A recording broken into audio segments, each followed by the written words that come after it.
every human being is driven for love. And I think almost all of human history can be understood through love and hate and the way that we interact with each other. And so the great wars in history are not by people who are different from each other, but people almost exactly the same. We ask an endless number of questions that are rooted in some very core fear, fundamental issues. You know, years ago, I wrote in a book called Soul Cravings that every human being has 3 intrinsic cravings that unite us all together.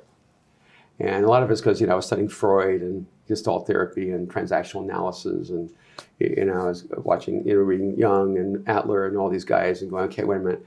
Everyone's trying to understand what motivates human action. And everyone had different answers, but I thought what the question is really important. And so when I became a person of faith, I was really not, like, most people study the Bible for theology. I study the Bible for anthropology and sociology.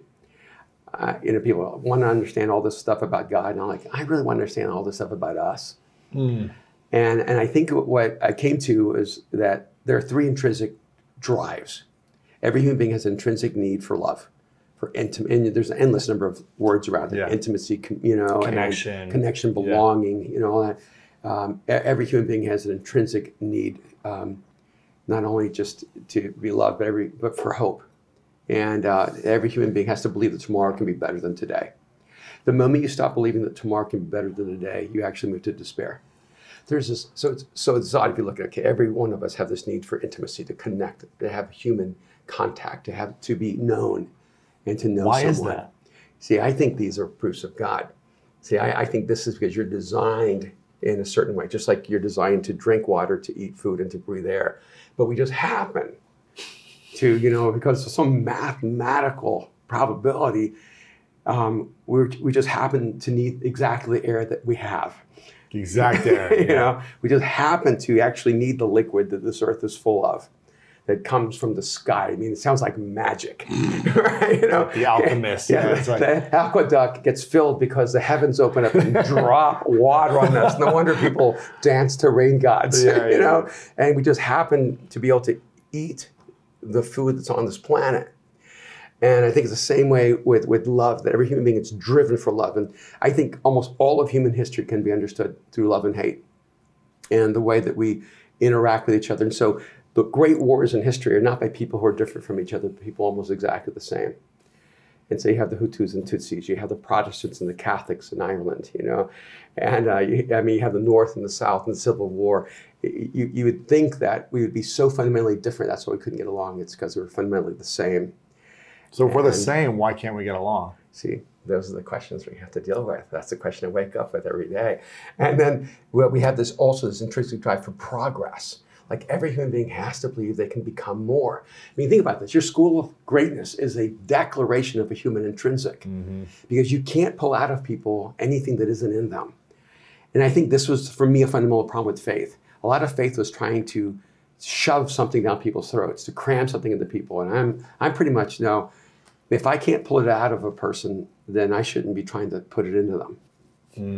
And because to me, that's coercion, that's manipulation. You want to pull out of a person what they're longing for, what they're searching for.